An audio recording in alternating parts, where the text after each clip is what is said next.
बहुत पुरानी बात है। किसी घने जंगल में एक तालाब था जिसमें ढेर सारे मेढक रहते थे।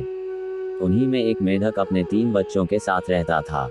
वो सभी तालाब में ही रहते और खाते पीते थे। उस मेढक की सेहत अच्छी खासी हो चुकी थी और वो उस तालाब में सबसे बड़ा मेढक बन चुका था। उसके बच्चे उसे देखकर काफी खुश होते थे। उसके बच्चों को लगता कि उनके पिता ही दुनिया में सबसे बड़े और बलवान हैं। मेढक भी अपने बच्चों को अपने बारे में झूठी कहानियां सुनाता और उनके सामने शक्तिशाली होने का दिखावा करता था। उस मेढक को अपने शारीरिक कद-काठी पर बहुत घमंड था। ऐसे ही दिन बीतते गए। एक दिन मेढक के बच्चे खेलते खेलते तालाब से बाहर चले गए। वो पास के एक गांव पहुंचे। वहां उन्होंने एक बैल को देखा और उसे देखते ही उनकी आंखें खुली की खुली रह गईं।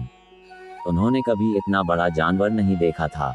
वो बैल को देखकर डर गए और बहुत ज्यादा हैरान हो गए। वो बैल को देखे जा रहे थे और बैल मजे से घास खा रहा था। घास खाते खाते बैल ने जोर से हुंकार लगाई। बस फिर क्या था, मेढक के तीनों बच्चे डर के मारे भागकर तालाब में अपने पिता के पास आ गए। पिता ने उनके डर का कारण पूछा।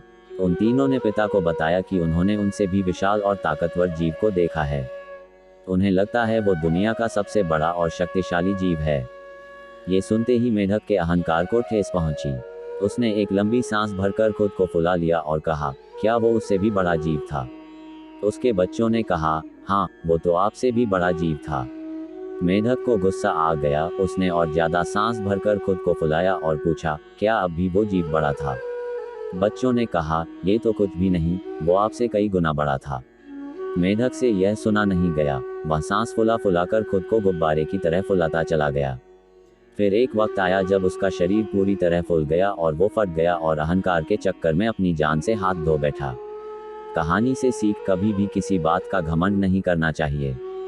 घमंड करने से खुद का ही नुकसान होता है।